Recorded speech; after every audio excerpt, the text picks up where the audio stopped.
Hello everyone, good evening. आज हम biology TGT 2021 में बैक्टीरिया टॉपिक से आए हुए क्वेश्चंस को डिस्कस करेंगे। बैक्टीरिया से टोटल 3 क्वेश्चन 2021 में आए थे। अब इसके क्वेश्चंस करने से पहले हमें जान लेते हैं कि जो बैक्टीरियल सेल्स होती हैं वो प्रोकैरियोटिक सेल्स होती हैं। प्रोकैरियोटिक सेल का क्या मतलब है? प्रो मीन्स प्रिमिटिव, कैरियन मतलब न्यूक्लियस। वो सेल्स जिनके अंदर प्रिमिटिव टाइप का न्यूक्लियस पाया जाता है। प्रिमिटिव टाइप का न्यूक्लियस का मतलब है कि वैसा वो न्यूक्लियस जो कि जिसके चारों तरफ न्यूक्लियर मेम्ब्रेन एब्सेंट होती है। मतलब बैक्टीरियल सेल्स में या फिर प्रोकैरियोटिक सेल में वो न्यूक्लियस पाया जाता है जिसके चारों तरफ न्यूक्लियर मेम्ब्रेन एब्सेंट हो। और हम ये भी कह सकते हैं कि प्रोकैरियोटिक सेल में बाकी सारे जितने भी मेम्ब्रेन बाउंड ऑर्गेनेल होते हैं वो सभी एब्सेंट होते हैं। जैसे कि माइटोकॉन्ड्रिया हो गया, क्लोरोप्लास्ट हो गया, ये सब मेम्ब्रेन बाउंड स्ट्रक्चर्स हैं और ये सारे स्ट्रक्चर्स प्रोकैरियोटिक सेल में नहीं पाए जाते। इसमें जो न्यूक्लियस पाया जाता है, क्योंकि उसमें जेनेटिक मटेरियल होता है इसलिए हम उसे न्यूक्लियस बोलते तो हैं, लेकिन वो भी प्रिमिटिव टाइप का होता है जिसमें न्यूक्लियर मेम्ब्रेन एब्सेंट होती है। अब इसके क्वेश्चंस की तरफ बढ़ते हुए क्वेश्चन नंबर 1 जो कि क्वेश्चन पेपर में 39 था, क्वेश्चन नंबर 39 था, in bacteria when many flagella present only at one pole. वो बैक्टीरिया जिसमें बहुत सारे फ्लैजिला केवल एक ही पोल पर प्रेजेंट हो। इस तरह से कई सारे फ्लैजिला एक ही पोल पर, एक ही साइड पर उसके प्रेजेंट हैं, एक ही पॉइंट से एक तरह से निकल रहे हैं कई सारे फ्लैजिला। इसके ऑप्शंस हैं मोनोट्राइकस, एम्फीट्राइकस, लोफोट्राइकस और पेरीट्राइकस। तो इसका आंसर है क्वेश्चन के अकॉर्डिंग लोफोट्राइकस। लोफोट्राइकस वो बैक्टीरियाज होते हैं जिनमें टफ्ट ऑफ फ्लैजिला यानी कई सारे फ्लैजिला दोनों एंड्स पर प्रेजेंट होते हैं, या फिर हम एक एंड पर भी बोल सकते हैं। इसका एग्जाम्पल है स्पाइरुलम वॉल्यूटेंस। स्पाइरुलम वॉल्यूटेन ऐसा बैक्टीरिया है जिसके दोनों एंड पर आपको टफ्ट ऑफ फ्लैजिला मिलेंगे। अब आज हम इसके बाकी ऑप्शंस को भी डिस्कस कर लेते हैं। जैसे इसका ऑप्शन नंबर ए है मोनोट्राइकस। मोनोट्राइकस कैसी बैक्टीरियल सेल्स होती हैं? मोनोट्राइकस वो बैक्टीरियल सेल हैं जिनमें केवल एक ही फ्लैजिला प्रेजेंट होता है। इसका एग्जाम्पल है स्यूडोमोनाज। मोनो से ही क्लियर हो रहा है वैसे तो ये वर्ड, मोनो मतलब वन, ट्राइकस मतलब हेयर लाइक आउटग्रोथ होती है, तो फ्लैजिला भी हेयर लाइक आउटग्रोथ ही हैं, इसीलिए केवल एक हेयर लाइक आउटग्रोथ मतलब एक ही फ्लैजिला जिस बैक्टीरिया में प्रेजेंट है उसे हम स्यूडोमोनाज कहते हैं। स्यूडोमोनाज इसका एग्जाम्पल है। ऑप्शन नंबर बी था एम्फीट्राइकस। एम्फी मतलब बोथ, यानी बोथ एंड पर एक एक फ्लैजिला प्रेजेंट होगा। वो बैक्टीरिया जिनके दोनों एंड पर एक एक फ्लैजिला प्रेजेंट होगा वो एम्फीट्राइकस कहलाएंगे और उसका एग्जाम्पल है नाइट्रोसोमोनाज। ना option number D peritrichous. Peri का मतलब पेरीफेरी।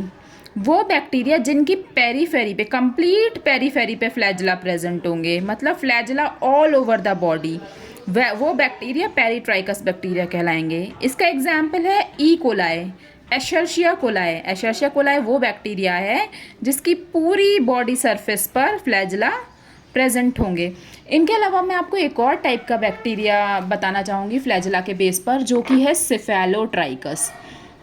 सिफेलोट्राइकस जैसे कि इसके नाम में आ रहा है cephalo. Cephalo means cephalic, cephalic यानी कि हेड।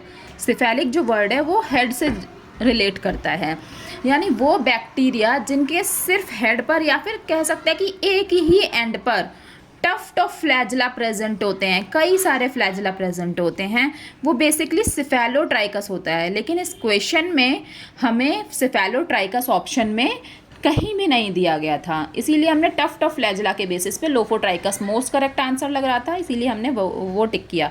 लेकिन अगर लोफोट्राइकस और सिफेलोट्राइकस दोनों दिए जाएं और क्वेश्चन सेम रहे तो उसका करेक्ट आंसर हम सिफेलोट्राइकस लगाएंगे। सिफेलोट्राइकस पर्टिकुलरली वो बैक्टीरिया होते हैं जिनके पास टफ्ट ऑफ फ्लैजिला केवल एक ही एंड पर, बॉडी के एक एंड पर प्रेजेंट होते हैं। इसका एग्जाम्पल है कॉरिनेबैक्टीरियम। Now coming to next question, that is question number 40.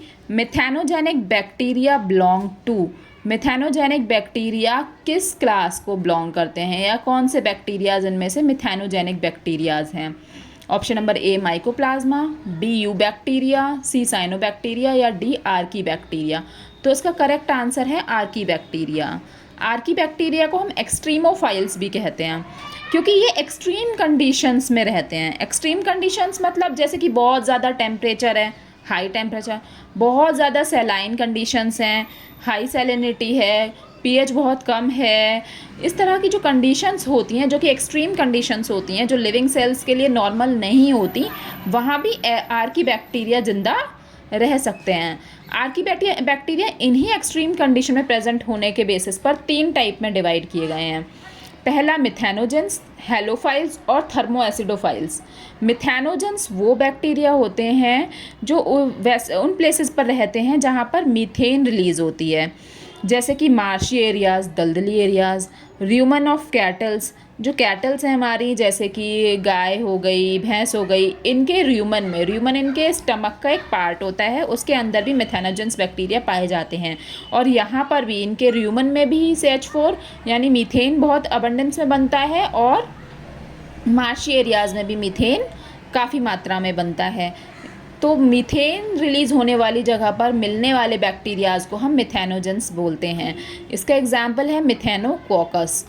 Now second one, halophiles. Halophiles वो बैक्टीरियाज़ होते हैं जो कि हाई सॉल्टी एयर कंडीशंस में रह सकते हैं, जिन्हें सैलाइन कंडीशंस को टॉलरेट करने की जिनमें क्षमता होती है।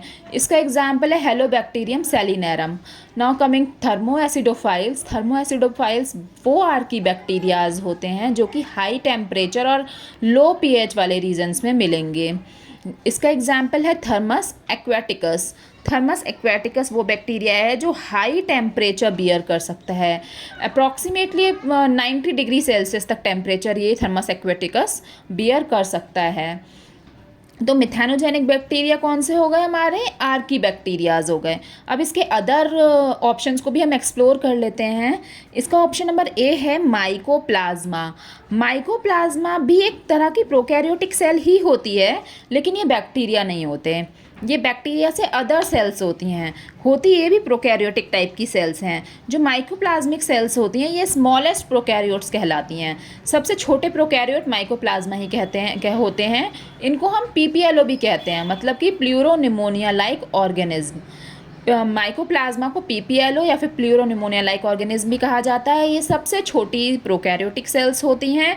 वैसे तो इनको हम जोकर ऑफ एनिमल किंगडम भी बोलते हैं, मतलब कि इनका कोई भी शेप डेफिनेट नहीं होता, ये किसी भी शेप को ले लेते हैं, इसीलिए इनको जोकर्स ऑफ एनिमल किंगडम भी बोला जाता है। माइकोप्लाज्मा में ये बैक्टीरियल सेल्स नहीं होती। Now the next option is you bacteria. ये ट्रू बैक्टीरिया हैं जो अभी हम नॉर्मली बैक्टीरियाज़ के बारे में पढ़ रहे थे, जैसे स्यूडोमोनाज, इस टाइप के जो भी बैक्टीरियाज़ हैं, विब्रियो कॉलरी, स्यूडोमोनाज, ये सारे ट्रू बैक्टीरिया की कैटेगरी में आते हैं। Now the other option is cyanobacteria. Cyanobacterias actually blue green algae होते हैं। हमने एल्गी वाले टॉपिक में भी इसको डिस्कस किया हुआ है, ब्लू ग्रीन एल्गी। इनको साइनोबैक्टीरिया क्यों बोलते हैं? क्योंकि ये जो होते हैं ये बैक्टीरिया के और एल्गी के दोनों के कॉमन फीचर्स को शेयर करता है। इसके अंदर बैक्टीरियल फीचर्स भी मिलते हैं और इसके अंदर एल्गल फीचर्स भी मिलते हैं। इसका एग्जाम्पल है नॉस्टॉक हमने पढ़ा है ना, नाइट्रोजन फिक्सिंग जो एल्गीज होते हैं या फिर नाइट्रोजन फिक्सिंग बैक्टीरियाज जो होते हैं वो नॉस्टॉक होते हैं, है ना। Now coming to the next question number 100 according to question paper. Gram positive bacteria are characterised by. Gram positive bacteria में कौन सी कैरेक्टरिस्टिक होती है? बैक्टीरियाज दो तरह के होते हैं, ग्राम पॉजिटिव और ग्राम नेगेटिव। जो ग्राम स्टेन को पॉजिटिवली रिस्पॉन्ड करते हैं वो ग्राम पॉजिटिव बैक्टीरियाज कहलाते हैं, और जो ग्राम स्टेन्स को रिस्पॉन्ड नहीं करते वो ग्राम नेगेटिव बैक्टीरियाज कहलाते हैं। अब ग्राम पॉजिटिव बैक्टीरिया में क्या कैरेक्टरिस्टिक होती हैं? Option number A presence of teichoic acid, option number B high percentage of peptidoglycans in cell wall, option number C low percentage of lipid, या फिर option number D all of the above. तो जो gram positive bacterias होते हैं उनमें ये तीनों characteristic पाई जाती हैं, मतलब कि उनकी सेल वॉल में कुछ अमाउंट में टिकोइक एसिड भी होता है और मैक्सिमम अमाउंट में म्यूकोपेप्टाइड या फिर म्यूरिन पाया जाता है। इनकी जो सेल वॉल होती है वो सिंगल लेयर्ड होती है, ठीक है। अब इसमें लिपिड कंटेंट भी बहुत कम पाया जाता है, लिपिड की परसेंटेज इसमें काफ़ी कम होती है, और पेप्टाइडोग्लाइकन का जो अमाउंट है इनकी सेल वॉल में वो हाई रहता है। तो ये तीनों ही कैरेक्टरिस्टिक ग्राम पॉजिटिव बैक्टीरिया की हैं, इसीलिए हमारा ऑप्शन नंबर डी सही होगा, that is all of the above. अब बैक्टीरियल क्वेश्चंस के अलावा 2021 के क्वेश्चन पेपर में एक क्वेश्चन प्रोकैरियोटिक सेल से भी रिलेटेड पूछा गया था। तो ये है question number 81। In prokaryotes of the following which is absent. Prokaryote में इन सब में से क्या एब्सेंट होता है? A nuclear membrane, B mitochondria, C chloroplast, या D all of the above. तो जैसे भी हमने डिस्कस किया था ना बैक्टीरिया बताते टाइम स्टार्टिंग में कि प्रोकैरियोटिक सेल क्या होती हैं, जिनके अंदर कोई भी मेम्ब्रेन बाउंड ऑर्गेनल प्रेजेंट नहीं होता। तो माइटोकॉन्ड्रिया भी हम जानते हैं कि एक मेम्ब्रेन बाउंड ऑर्गेनल है, क्लोरोप्लास्ट भी मेम्ब्रेन बाउंड ऑर्गेनल है, न्यूक्लियर मेम्ब्रेन में तो खुद में ही एक मेम्ब्रेन है। तो इसका करेक्ट ऑप्शन हो जाएगा D all of the above. इनमें से कोई भी प्रोकैरियोटिक सेल का कैरेक्टरिस्टिक फीचर नहीं है, बल्कि उसका कैरेक्टरिस्टिक फीचर ही ये है कि उसके अंदर कोई भी मेम्ब्रेन बाउंड ऑर्गेनल ना पाया जाए। ये हम डिस्कस कर चुके हैं कि प्रोकैरियोट मतलब pro means primitive, karyon means nucleus. वो सेल्स जिनके अंदर प्रिमिटिव टाइप का न्यूक्लियस पाया जाता है उन्हें हम प्रोकैरियोटिक सेल्स कहते हैं। इनके न्यूक्लियस में हिस्टोन प्रोटीन भी नहीं प्रेजेंट होती और कोई मेम्ब्रेन भी नहीं प्रेजेंट होती।